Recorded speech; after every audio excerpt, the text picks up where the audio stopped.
Salam alaikum, bonjour chers élèves. Nous poursuivrons aujourd'hui la correction de l'exercice 49, tiré du manuel Al-Moufid, page 195. Si tu as manqué la correction de la question précédente, je t'invite à regarder la vidéo précédente. Alors donc le lien se trouve dans la description. Merci de liker la vidéo et sans plus tarder, passons à la correction de la question numéro 2. D'accord? Donc voilà, donc la question numéro 2, petit a, montrer que quel que soit n supérieur ou égal à 3, un est compris entre 1 et e. Donc voilà la question 2, petit a, montrer que quel que soit n supérieur ou égal à 3, un est compris entre 1 et e. Alors donc déjà nous avons donc l'expression de donc fn de x. Donc fn de x égale à x moins n ln de x. Alors on a fn de 1 donc égale 1. Donc x ici égale à 1. 1 moins n ln de 1. Donc ln de 1 c'est 0. Donc est égal à 1. Donc ça c'est strictement positif. Et nous avons aussi fn de e, d'accord? Alors ceci égale bien sûr donc e moins donc n ln de e c'est 1 donc est égal à e moins n. Donc e moins n puisque nous avons n, donc je mets donc entre parenthèses donc n supérieur ou égal à 3. Alors 3 supérieur strictement à e, donc n strictement supérieur à e, d'accord? Donc E moins N est strictement négatif. D'accord? Alors, donc Fn de 1 fois Fn de E est strictement négatif. Et comme la fonction, déjà nous avons vu la fonction Fn, donc elle est continue, donc elle continue strictement décroissante sur l'intervalle 1e. Donc pourquoi? Tout simplement parce que donc déjà nous avons vu ça dans le tableau de variation. Donc cet intervalle-là, 1, E, elle est inclus dans 0n. D'accord? Voilà, donc le voilà, 1, E est inclus dans 0n. Et puis pourquoi? Parce que donc ici, E inférieur strictement, bien sûr, à n, puisque n supérieur ou égal à 3. Et donc, d'après TVI, théorème des valeurs intermédiaires, donc d'après TVI, UN il est compris entre 1 et E. Alors, passons maintenant donc, à la question suivante. Montrer que, quel que soit n supérieur ou égal à 3, Fn de UN plus 1 égale à Ln de UN plus 1. Voilà donc petit b. Montrer que, quel que soit n supérieur ou égal à 3, Fn de Un plus 1 égale Ln de Un plus 1. D'accord? Alors soit n un entier donc appartient à n bien sûr tel que n supérieur ou égal à 3. D'accord? Voilà donc Fn, on a Fn de Un plus 1, donc d'après l'expression de Fn, donc Fn de x, donc est égal bien sûr, donc Un plus 1 moins n ln de Un plus 1. Or, Fn plus 1 de Un plus 1 égale à 0, donc puisque nous avons déjà vu que l'équation Fn de x égale à 0 admet exactement deux solutions, Un et Vn, et ici on a donc n c'est n plus 1, donc voilà, donc Fn plus 1 de Un plus 1 égale à 0. Donc ceci est équivalent, donc Un plus 1 moins donc n plus 1 fois donc ln de Un plus 1 égale à 0. Alors ceci est équivalent, Un plus 1 égale n plus 1, donc fois ln de Un plus 1. D'accord? D'où Fn de Un plus 1, donc égale, donc on va remplacer Un plus 1 par donc n plus 1 fois ln de Un plus 1. donc est égal à n plus 1 donc fois donc ln de un plus 1 moins n ln de un plus 1. Factorisant par ln de un plus 1, donc voilà, donc n plus 1 moins n fois ln de un plus 1. Donc voilà, donc n plus 1 moins n, donc c'est 1. Donc bien sûr est égal ln de un plus 1. Voilà, donc on a bien démontré que fn plus 1, donc voilà, fn de un plus 1 égale à ln de un plus 1. Alors on passe maintenant à la question C. Donc montrer que la suite un, telle que n supérieur ou égal à 3, est strictement décroissante et on déduire qu'elle est convergente. D'accord? Donc C, donc voilà. Montrons que un, donc voilà, n supérieur ou égal à 3, est strictement décroissante et en déduire qu'elle est convergente. D'accord? Alors, soit n appartient à n, un entier naturel tel que n supérieur ou égal à 3. D'accord? Alors, on a, donc d'après la question précédente, donc on a quel que soit n supérieur ou égal à 3, donc nous avons donc un, elle est compris entre 1 et e. Alors, donc, un plus 1, aussi, donc, compris entre 1 et e. Pourquoi? Parce que si n supérieur ou égal à 3, alors n plus 1 supérieur strictement à 3. Donc, voilà, donc, un plus 1 est compris entre 1 et e. Voilà, donc, alors, un plus 1, strictement supérieur à 1. Donc, puisque la fonction ln est strictement croissante, alors ln de un plus 1 supérieur strictement à ln de 1, ce qui est égal à 0. D'accord?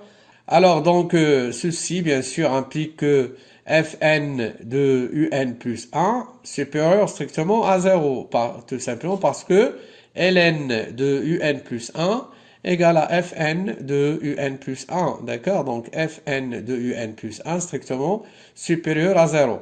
Donc, ceci implique que fn de un plus 1 strictement supérieur à 0. Donc, 0, c'est quoi? C'est fn de un. D'accord? Donc, ici, on a fn, bien sûr. Donc, et puisque, ou bien, donc, et comme fn, c'est une fonction qui est strictement, donc, est strictement décroissante, alors, donc, sur, bien sûr, un e, sur l'intervalle 1e, donc déjà nous avons vu donc un e, il est inclus donc dans l'intervalle 0n et nous avons déjà vu que fn donc elle est strictement décroissante sur cet intervalle 0n, donc aussi il est strictement décroissante sur l'intervalle donc le segment 1e. D'accord? Alors d'où un plus 1, donc ici, puisque la fonction est strictement décroissante, alors le symbole ici donc, va donc changer. Donc le supérieur strictement devient inférieur strictement, d'où un plus 1 inférieur strictement à un. D'où un, donc ici tel que n supérieur ou égal à 3, est strictement décroissante.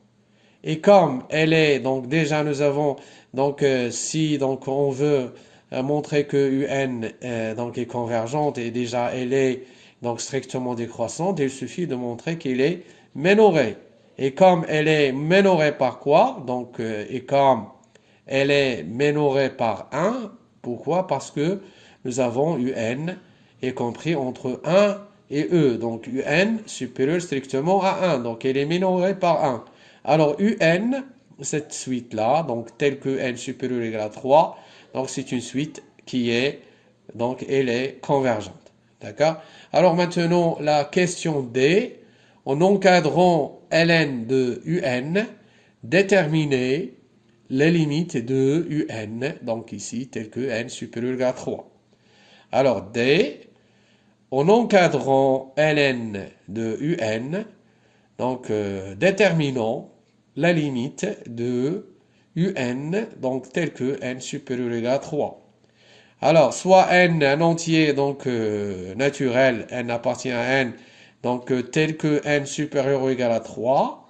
On a déjà fn de un égale à 0, puisque un, c'est la solution de l'équation fn de x égale à 0. Donc fn de un égale à 0, donc ceci est équivalent, donc d'après l'expression de fn de x, donc un moins n ln de un égale à 0. Donc ceci est équivalent à quoi? Ln de un est égal à combien?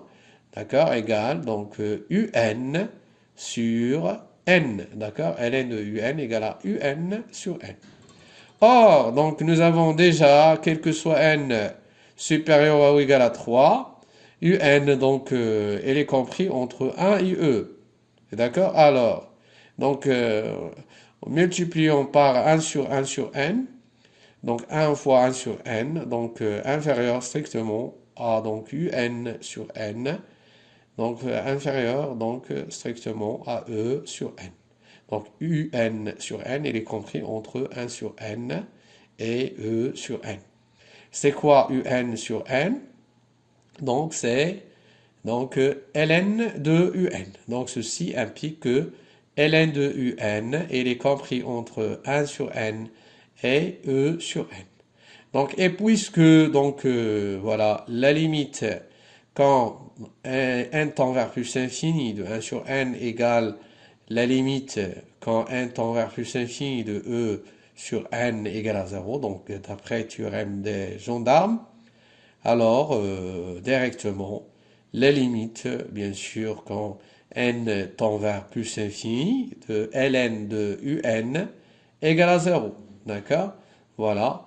Donc, ceci, donc voilà, la limite quand n tend vers plus infini de un égale à combien? Donc, il est égal à l'exponentielle de 0. E de 0, bien donc, ce qui est égal à 1. D'accord? Alors, maintenant, la dernière question.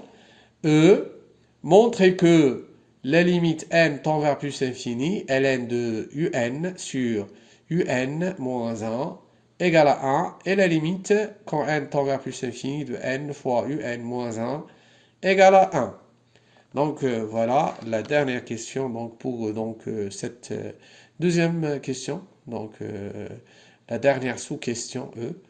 Voilà, montrons E, donc montrons que la limite n tend vers plus infini ln de un sur un moins 1 égale à 1 et la limite en plus infini de n fois un moins 1 égale à 0. D'accord? Alors ici, donc, on commence par la première limite. La limite quand n tend vers plus infini de ln de un sur un moins 1. Donc ici, on va faire un changement de variable. T, on va poser donc t égale à un.